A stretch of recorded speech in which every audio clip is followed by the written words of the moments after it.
Brindaalakshmi K. My pronouns are they, them.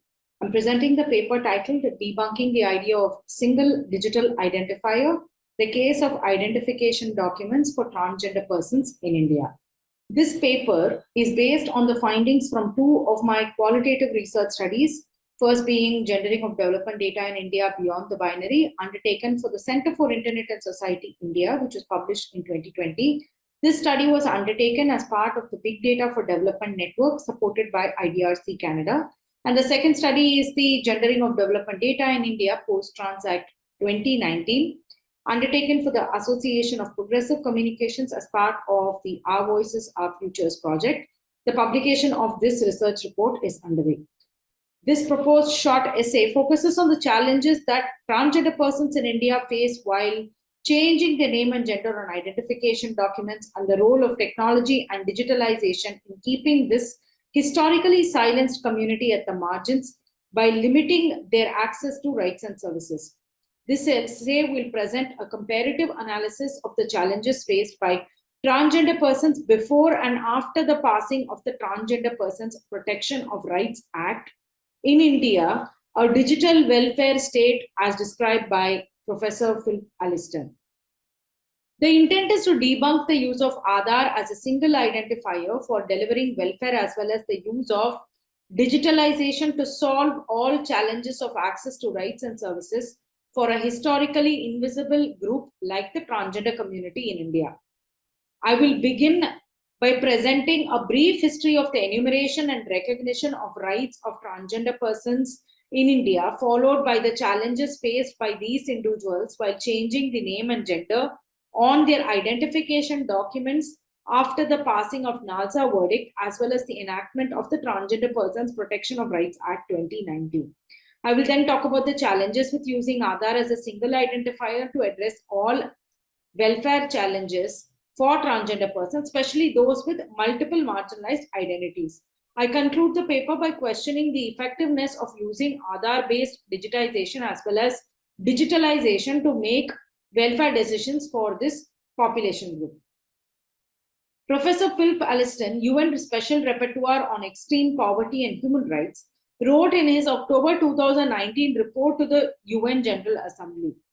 The digital welfare state is either already a reality or is emerging in many countries across the globe.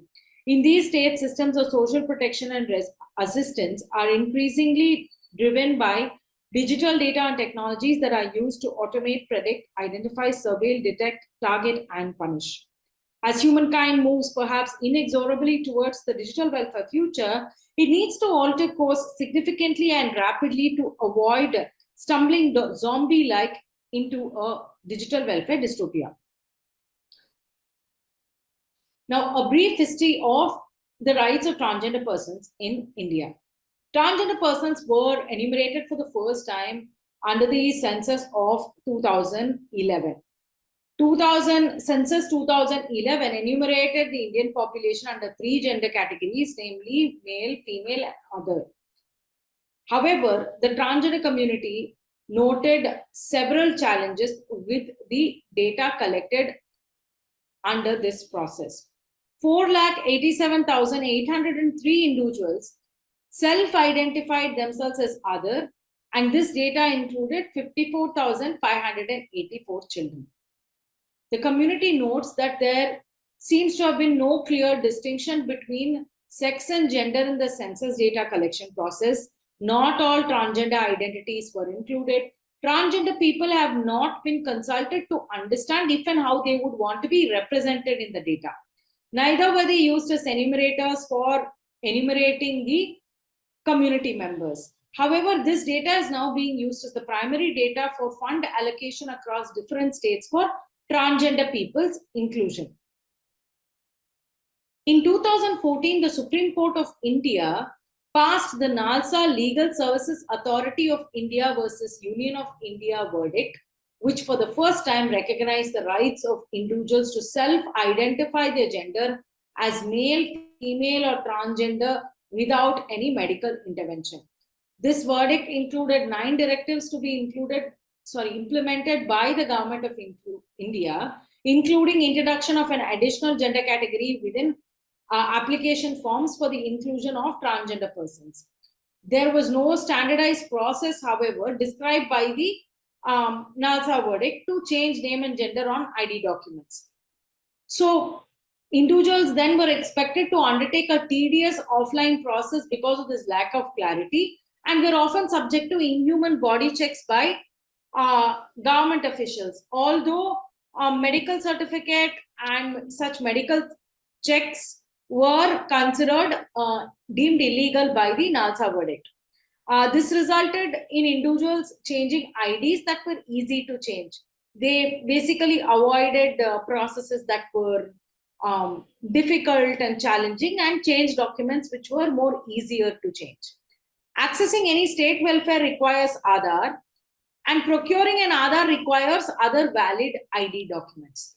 Transgender persons don't often have other ID documents because, especially in their given name and gender, because they run away from home to avoid natal families, domestic violence, and abuse. Thus, linking these different ID documents, which very often trans persons don't have, using Aadhaar continues to misrepresent transgender persons within different data systems, turning a systemic issue into a data problem to be solved. Now, what were the challenges with changing ID documents after the passing of the NALSA verdict and after the enactment of the Trans Act? Now, with the NALSA verdict, there was no clear process to change name and gender on identification documents.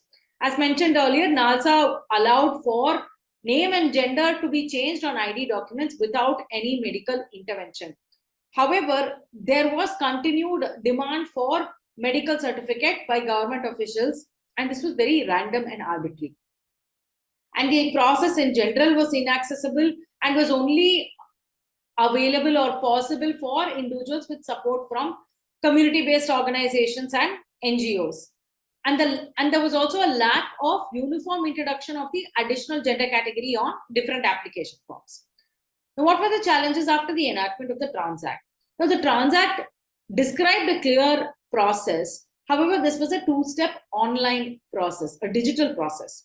And the second step of this process demanded a medical certificate to identify within the binary gender of male and female. There was a lot of replication of offline challenges even with an online process. And digitization has not solved the existing systemic challenges like the arbitrary physical checks or the demand for the medical certificate by government officials as well as doctors, like the arbitrary checks by doctors as well. Now, for a digital process, there is a need for digital literacy and digital access, and this gap continues to remain very high for trans persons due to the historical marginalization that they have experienced. So there is limited access to education among trans persons.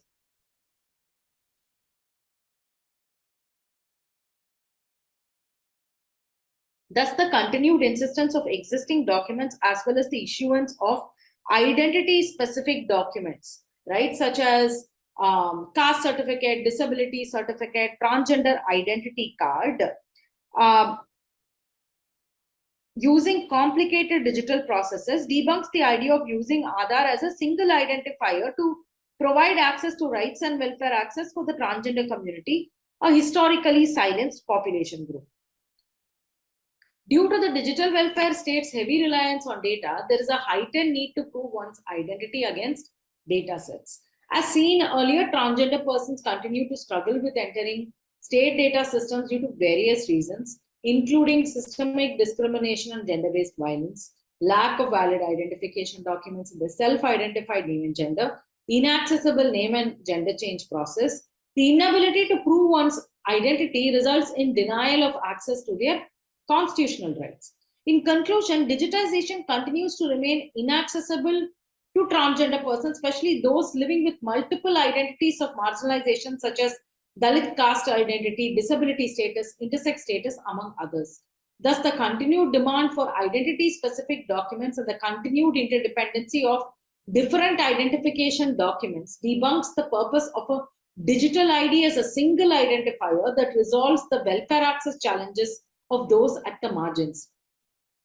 Such digitization and consequent digitalization without addressing the inherent systemic flaws leads to replication of offline challenges by digital systems.